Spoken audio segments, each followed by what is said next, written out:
ప్రభుత్వం అధికారంలోకి వచ్చాక ప్రజల ఆరోగ్యాన్ని గాలికి వదిలేశారు. ఆరోగ్యశ్రీని ఏ విధంగా నిధులు ఇవ్వకుండా పొమ్మనకుండా పొగబెట్టినట్టు ఈరోజు హాస్పిటల్స్ ఆరోగ్యశ్రీ కింద చేయడానికి సుముఖంగా లేకుండా చేసింది ఈ ప్రభుత్వం కాదా? అలాగే అమ్మఒడిని ఎగ్గొట్టి ఈరోజు పేద పిల్లల్ని చదువుకు దూరం చేస్తున్నది వీళ్ళు కాదా? అలాగే రైతులకి అండగా నిలబడాల్సిన ప్రభుత్వం రైతుల వెన్నెముకలు విరుస్తూ వాళ్ళకి ఇవ్వాల్సినది ప్రామిస్ చేసి కూడా ఇవ్వకుండా మోసం చేసింది నిజం కాదా అని అడుగుతున్నా. ఇవన్నీ ఒక ఎత్తు అయితే ఈరోజు రాష్ట్రంలో అవినీతి ఎంత విచ్చలవిడిగా జరుగుతుందో అందరూ కళ్ళారా చూస్తున్నారు.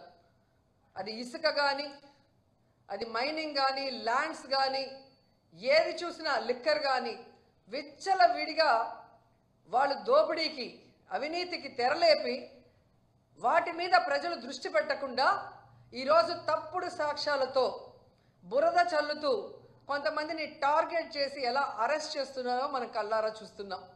నిజంగా ఇది ఎంత సిగ్గుచేటో ఒకసారి అందరూ కూడా ఆలోచించాలి. ఈరోజు ఇంటెలిజెన్స్ చీఫ్గా పనిచేసిన పిఎస్ఆర్ ఆంజనేయులు గారిని అరెస్ట్ చేసి తీసుకురావడం చూస్తుంటే డైవర్షన్ డర్టీ పాలిటిక్స్కి పరాకాష్ట. అంటే ఈ కూటమి ప్రభుత్వం ఎంత దిగజారిపోయిందో ఇక్కడ స్పష్టంగా అర్థమవుతుంది. పోలీసులు గుర్తుపెట్టుకోవాలి, ఈరోజు లోకేష్ చంద్రబాబు నాయుడు మాటలు విని రెడ్ బుక్ రాజ్యాంగాన్ని అమలు చేస్తున్న పోలీస్ ఆఫీసర్సు ఇది మీరు అర్థం చేసుకోవాలి. తప్పు చేయని ఆంజనేయులు గారిని ఈ విధంగా అరెస్ట్ చేసి ఆయన్ని హ్యూమిలేట్ చేస్తూ అవమానపరుస్తుంటే తప్పు చేసిన మిమ్మల్ని చట్టం ముందు నిలబెట్టి మీకు బుద్ధి చెప్పే రోజు దగ్గరలో ఉంది కాబట్టి అలాంటి తప్పులు చేయకుండా మీ పని మీరు కరెక్ట్గా చేయమని కూడా ఈ సందర్భంగా తెలియజేసుకుంటున్నాను. ఎందుకంటే ఏదో కిరీటం పెట్టేస్తారు చంద్రబాబు నాయుడు లోకేష్ అని చెప్పి చాలా చోట్ల పోలీసులు పెద్ద స్థాయి నుంచి కింద స్థాయి వరకు అందరూ కూడా వన్ సైడ్గా తప్పుడు సాక్ష్యాల్ని సృష్టించి తప్పుడు కేసులు పెట్టి ఏ విధంగా అరెస్ట్ చేసి పైశాచిక ఆనందం పొందుతున్నారో వాళ్ళందరినీ కూడా హెచ్చరిస్తున్నా. భవిష్యత్తులో మళ్ళీ కూటమి ప్రభుత్వం వచ్చే అవకాశం లేదు. ప్రజలు ఇప్పటికే మేల్కొన్నారు. ఈ కూటమి ప్రభుత్వం వల్ల వాళ్ళు సర్వనాశనమైన విషయాన్ని వాళ్ళు గుర్తించారు. జగన్మోహన్ రెడ్డి గారి ప్రభుత్వంలో పేదలు ప్రశాంతంగా బ్రతికిన విధానం గుర్తుపెట్టుకొని మళ్ళీ జగనన్న కోసం ఎదురు చూస్తున్నారు. జగనన్న ముఖ్యమంత్రి అయిన వెంటనే తప్పు చేసిన వాడు ఎవరైనా వదిలిపెట్టేది లేదు. న్యాయస్థానం ముందు నిలబెట్టి వాళ్ళందరినీ కూడా జైలుకు పంపిస్తామని కూడా హెచ్చరిస్తున్నాం. అండ్ ఈరోజు మీరు చూస్తే ఎంత విచిత్రంగా తయారైందంటే చంద్రబాబు నాయుడు నైజం. ఆయన తప్పు చేస్తాడు, సాక్ష్యాధారాలతో సంతకం పెట్టి దొరికిపోతాడు. డొల్ల కంపెనీల్లో కంపెనీ అనేదే ఉండదు, కొత్తగా ఒకటి సృష్టించి దాంట్లో డబ్బులు ట్రాన్స్ఫర్ చేసి దాన్ని ఎలా వాళ్ళ అకౌంట్లోకి తెచ్చారో అన్నీ కూడా క్లియర్ కట్గా దొరికిపోయాయి. స్కిల్ డెవలప్మెంట్ స్కామ్లో ఈడీ కూడా కొంతమందిని అరెస్ట్ చేసింది. కొంతమంది ఆస్తుల్ని అటాచ్ చేసి అవినీతి జరిగింది అని ప్రూవ్ కూడా చేసిన తర్వాత నాకు కన్ను బాగలేదు, ముక్కు బాగలేదు, కిడ్నీ బాగలేదు, వయసు అయిపోయిందని దొంగ తిరుగుడు చెప్పి బెయిల్ తీసుకొని బయటకు వచ్చి ఏదో తాను తప్పు చేయనట్టుగా ఆ కేసుని ముందుకు నడిపించకుండా ఎలా ఆపేశాడో అందరూ చూశారు. నీకు దమ్ము ధైర్యం ఉంటే ముఖ్యమంత్రి సిబిఎన్ గారు మీకే చెప్తున్నా, స్కిల్ డెవలప్మెంట్ స్కామ్లో మీ మీద పెట్టిన కేసులో మీరు ఎలా సంతకాలు పెట్టి డబ్బును దోచుకున్నారు ఈ ప్రభుత్వంలో అనేది ఈడీ కూడా ఓకే చేసింది. దాన్ని ఎందుకు సిఐడి విచారణ ముందుకు నడవనీయకుండా ఆపేశారు? దమ్ముంటే స్కిల్ డెవలప్మెంట్ మీద మీరు విచారణ చేయించుకోండి. మీ వల్ల కాకపోతే సిబిఐకి అప్పచెప్పండి. అలాగే మీరు చూస్తే ఫైబర్ నెట్ కేసులో ఎందుకు మీరు విచారణను ఆపేశారని అడుగుతున్నా. ఈరోజు ఏదో ఆంజనేయులు గారి మీద ఒక కేసో లేదా మిథున్ రెడ్డి గారి మీద ఒక దొంగ సాక్ష్యాలతో ఒక కేసో పెట్టి భయభ్రాంతులకి గురి చేయాలంటే ఎవరు భయపడే ప్రసక్తి లేదు. ఎందుకంటే మేము తప్పు చేయలేదు కాబట్టి ఎవరికి భయపడాల్సిన అవసరం లేదు. మీరు దొంగ సాక్ష్యాలతో ఎన్ని కేసులు పెట్టినా మేము న్యాయపరంగా పోరాడి బయటికి వస్తాం. కానీ మీ మీద కేసులు విచారణ జరిగితే మీరు పర్మనెంట్గా జైలుకి వెళ్తారన్న సంగతి మీకు తెలుసు.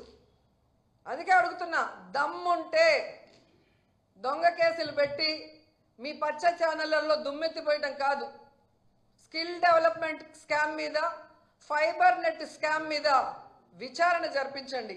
మీకు ఆ దమ్ము లేకపోతే సిబిఐకి అప్పచెప్పండి అని కూడా డిమాండ్ చేస్తున్నాం.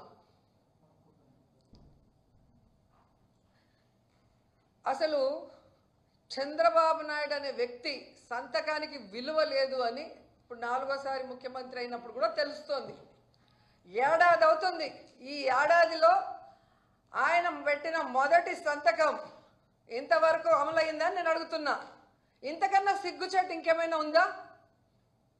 అదే వైఎస్ఆర్ గారు కానీ జగన్ గారు కానీ ఒక సంతకం పెడితే ఆ రోజు నుంచి అమల్లోకి వస్తుంది. అది సంతకం అంటే అలా ఉండాలి. కానీ నీ సంతకం అది చిత్తు కాగితంలాగా ఎప్పుడు సంతకం పెట్టినా అది ఎప్పుడు జరిగింది లేదు. అండ్ అధికారంలోకి వచ్చిన మీరు జూన్ నుండే నిరుద్యోగ భృతి ఇస్తాము, తల్లికి వందనం ఇస్తాము, అన్నదాత సుఖీభవ ఇస్తాము, ఆడబిడ్డ నిధి ఇస్తాము, ఫ్రీ బస్ ఇస్తాము అని చెప్పారు. బాండ్లు ఇచ్చారు. ఈరోజు ఆ బాండ్లు ఎత్తుకొని గ్రామాల్లోకి మీ ఎమ్మెల్యేలు కానీ మీరు వెళ్ళే పరిస్థితి ఉందా? పరకలతో కొడతారు, చెప్పులతో కొడతారు. ఆ భయం మీకు ఉంది కాబట్టే ప్రజల్లోకి వెళ్ళలేక, వాటి మీద ఏమీ చెప్పుకోలేక ఈ విధంగా డైవర్షన్ డర్టీ పాలిటిక్స్తో ఎలా ఎవరి మీద తప్పుడు కేసులు పెట్టి దాని మీద మీ పచ్చ ఛానళ్లలో రౌండ్ టేబుల్ డిస్కషన్లు పెట్టి మీ పచ్చ నాయకులతో విశ్లేషకులుగా ఏ విధంగా విషయాన్ని చిమ్ముతున్నారో ఈ రాష్ట్ర ప్రజలకి ఏడాది కాలంలోనే అర్థమైపోయింది. మీరు చెప్పే అబద్ధాలను ఇంకా నమ్మే పరిస్థితిలో ఈ రాష్ట్ర ప్రజలు లేరు అన్న విషయం చంద్రబాబు నాయుడు తెలుసుకోవాలి. అది పక్కన పెట్టేసి సంకలు గుద్దుకుంటూ ఈరోజు అందరి మీద దాడులు చేస్తూ మాట్లాడిన అందరి మీద కేసులు పెట్టుకుంటూ పోతే ఫైనల్గా మీరు, మీ కుటుంబం, మీకు సపోర్ట్ చేసిన పోలీసులు అందరూ కూడా జైల్లో ఉంటారని కూడా అందరూ తెలుసుకోవాలి. ఎందుకంటే తప్పులతో ఒకరి మీద నింద వేసి లోపల పెట్టాలనుకుంటే హైకోర్టు, సుప్రీంకోర్టు కూడా ఒప్పుకోదు. ఒక ఏడాదిలోనే హైకోర్టు 6 సార్లు మీ ప్రభుత్వానికి అక్షింతలు వేసింది. పోసాని కృష్ణమురళి గారి కేసులో కానీ, ఒక సోషల్ మీడియా యాక్టివిస్ట్ని మీరు ఏ విధంగా హెరాస్ చేశారో ఆ విషయంలో కానీ, నిన్న మొన్నట్లో 60 ఏళ్ళు పైబడిన వాళ్ళని మీరు హెరాస్ చేయకూడదు, ఇంటికి వెళ్ళి విచారించాలి, ఇవన్నీ కూడా తప్పుడు సాక్ష్యాలతో వేధింపులు చేసిన పోలీసులకు కూడా ఏ విధంగా హైకోర్టు అక్షింతలు పెట్టిందో ఈ రాష్ట్ర ప్రజలందరూ కూడా గమనించారు.